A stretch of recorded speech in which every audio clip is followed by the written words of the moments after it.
Welcome back to Canadian Music Week 2010. It's the Music Void here, and we are speaking with Jay Frank today, who is the Senior Vice President of Music Strategy at CMT, which is MTV's country and heartland music brand.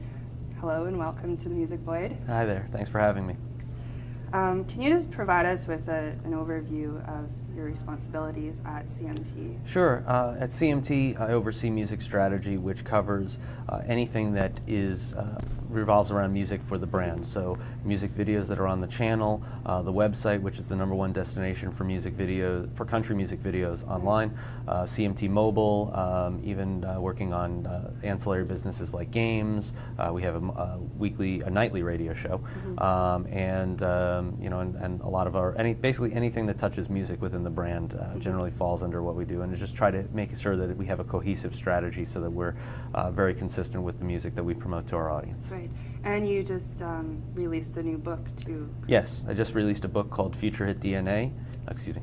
I just released a book called FutureHit.DNA, and it's all about how the structure of hit songs has changed because digital technology has changed the way that consumers are hearing music. Speaking of, the last year we've seen numerous and constantly a lot of changes evolving around digital music business models. In your opinion, what are the most viable and which are not? I think the most important thing is actually not which music business ideas are viable. Most of them are viable. The future of music business is really going to be about micropayments. It used to be about you could rely on a lot of major retailers to be able to give you a lot of your revenue from recorded music, but now it's really much more about multitude of outlets that are going to give you smaller pieces of revenue that will add up to a big piece of the pie. To me, it's not a question of, well, are people going to use iTunes, or are they going to use Spotify in the future, or are they going to get it through Google search? The answer is all of them, and that's actually a good thing. One of the demise of the recorded music business has not been that less records are sold, is that there's been less record stores to sell them in. When you have less record stores, then you have less places to have impulse purchases of music. Now that we're effectively starting to monetize streaming music on top of downloaded music, there's far more opportunities to actually be able to make money, and there's far more places. It's akin to record stores opening up all over the place, and the more that they open up, the more that you're getting casual purchases. So I think all of the businesses that are coming out are going to have some degree of success, some more than others, but ultimately they will be part of the larger pie that the artist of the future will be making their revenues from. How about the three strikes legislation in France and the UK? Do you think that they're a viable way to prevent digital music piracy? I think the three strikes legislation is good because it is illegal to download music, and you do have to have some preventative measures out there. Otherwise, if you're not suggesting that you will get punished, then no one will have a problem with stealing.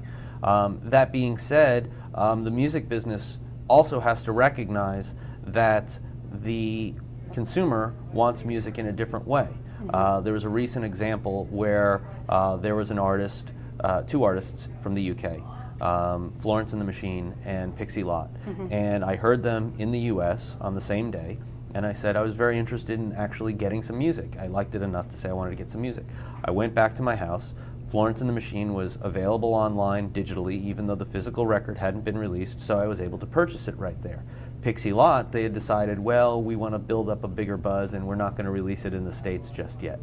So I had the opportunity to give money, spend money on this artist, and the record company failed to receive that money from me. Whose fault is that? Is that my fault, or is that the record company's fault? It's presumptuous for me to say 6 months later, when the record might come out, that I might still be there. If you have a chance to sell something at the moment that somebody's interested. Right now, I talk about in Future Hit DNA, I talk a lot about how the volume of music that's out there right now is the biggest enemy to revenues. And if you don't engage a consumer who wants to give you money for your music at that particular moment, then you are the one who is responsible for not getting the revenues from them, not the consumer who might go steal it or who might just forget about it. So, to me, the three strikes law is needed and it's effective. At the end of the day, will it stop piracy? Probably not. Piracy will stop when record labels make sure that the music is available when people want to purchase it, and make sure that the music is affordable enough so that stealing does not feel like an option. So then, like in terms of the music consumer, which you just sort of talked about, do you find that they differ from maybe pop or rock music fans when they in the digital ecosystem? The country music consumer? Yeah, the country music consumer differs in the sense that they usually are a little bit of a step behind. You know, the country music consumer is not jumping to Spotify as an example right now, but the country music consumer is rapidly going to sites like Pandora. We at CMT have always been very lucky and fortunate that we have cultivated an audience who is the forward-thinking country music consumer. It's how we've been able to be the #1 country music website. And you know, and now we are looking at, you know, competition as being sites like Pandora, because the audience has now gotten savvy enough to be able to go to sites like that. But at the same time, we're able to maintain that audience because we do give them what they want. And basically, what the country music audience wants is uncomplicated. They want uncomplicated music, and they want uncomplicated things from the digital sphere. In some cases, a lot of sites, quite frankly, are just too complicated for people. They're very confusing. They require a lot of work to get a little out of it. And a country music fan just wants to be there, be entertained, just sit back and get the music that they want. It's one of the reasons why CMT.com is effective. One of the reasons why CMT Mobile is extremely strong at this moment as well. Right. So then, other than CMT and things like Pandora, is there any other ways that you find that country music fans will go to find the music that they're looking for? Country music fans are aggressively now using social networking, and I think, you know, social networking and search, both of them, no matter what the genre is, are crucial elements to breaking an artist, discovering an artist, and actually get involved. You know, I talk a lot about how you know, if you don't have a song title or an artist name that's easily searched for or easily found through search, then you can't be faulted when you can't understand why your song is not becoming popular. If it's hard to find, you know, then there's a reason why it's not becoming popular. You have to make things very easy to find. You have to make songs easy to be remembered. You have to make all of those kind of things. And you know, I think that the country music audience is now savvy enough that they are online to a fair degree. They are now starting to make that transition where they're not buying the CDs anymore. I think also the country music audience is broadening. That's also helping. You know, they're not just an audience that lives in the southeast of the United States. You're now finding country music is a growing worldwide phenomenon, and people like the music simply because it's simple and direct. And at a time when some music seems too complex, the directness of country music really appeals to fans around the world. And so by broadening its base, obviously the consumer gets a lot more digitally savvy, and social networking helps on that a great deal. Absolutely. I did actually notice on CMT now you have the information for the artist and the song displayed on the screen the entire time, and that's just a recent change. Yes, we changed that just last month, and the reason why we decided to do that is because we have a very ADD environment.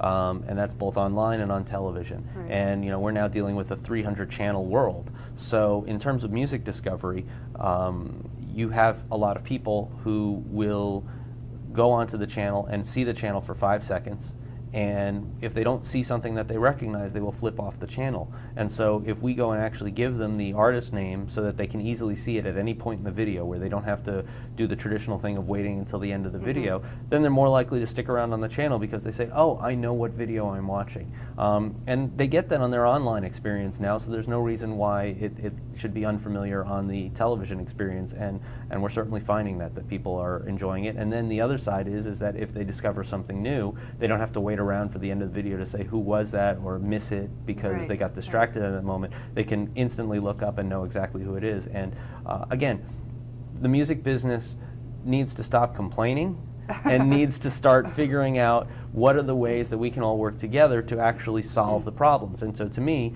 if one of the problems is it's difficult for the consumer to connect a song to an artist, well then let's help solve that problem by using television to make sure that that's visible a lot longer period of time. And Still a little bit early because we've just made this change about a month ago, but so far initial results have seemed to show that we are resulting in more digital download sales from those artists that we're featuring on the channel because we're positioning them so well.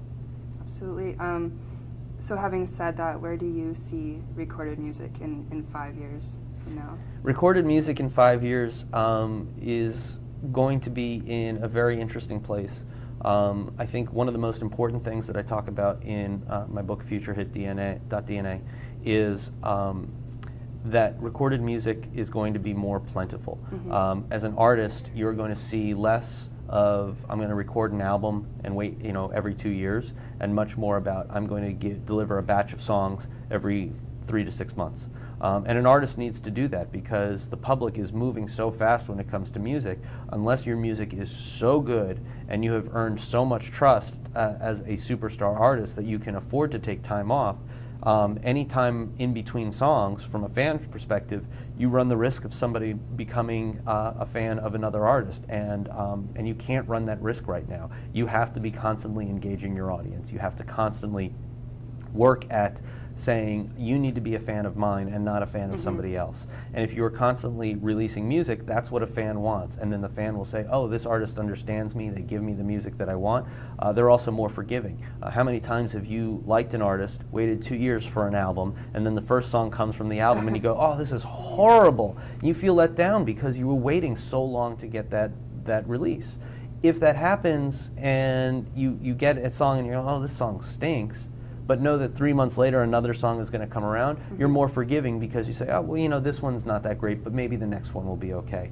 And that actually allows the artist to take more creative chances. And one of the problems, because of the decline in music revenues, record labels are taking fewer chances and artists are taking fewer chances. And that's where you fail to get hits. So if actually you train your audience to say, I'm going to take more chances with you, and by giving you more music, you're going to fall flat on your face sometimes, but that falling flat on your face is not going to destroy your career. It's going to enable you to take those chances. And to me, that's it's not just country music; it's any genre. I think that's going to be one of the most crucial components of the recorded music business in the next 5 years. Right. Just on a final note here, do you have any current favorite music services or devices? Do I have any favorites? Well, I love CMT.com for sure, and I like what Spotify is doing in they've been able to make and simplify the subscription music service. I like where Google's music service is headed, although I still think that they have a couple of kinks to work out. But the idea of searching for something and finding that music right away, I think, is very key and very, very crucial. I like what Mobile Roadie is doing as a company. They make iPhone apps that are very easy and affordable for any band to have an app that goes live, and then it's just up for them to do whatever they want. And I also like a company out of Austin called Heatwave Interactive, who's putting together social networking games that are based around music. I think the idea of music on its own is not what the consumers are going to want. It's too easy to steal. But if you have music bundled into other things, you're going to result in a lot more transactions. So if you are buying downloads because it's part of the game, or if you're buying and experiencing music as part of a game, whether that's going to be Heatwave's game, which is called Platinum Life, or going to be Tap Tap Revenge, or Rock Band, which MTV Networks does, and the Rock Band Network that allows unsigned artists to actually submit their songs so that people can buy those songs and play them on Rock Band. Those to me are the exciting opportunities for the music business, because they're all additional platforms, and not only do they provide the additional exposures, but they provide another key component of the gap of the revenue loss that has been felt over the last few years. All right. I just want to say thank you for talking to the Music Void today, and congratulations on your book. Once again, that is futurehit.dna. Yep, the book is called futurehit.dna, and the site is futurehitdna.com, and there's a free chapter download on there, as well as the ability to order the book as physical copy or PDF.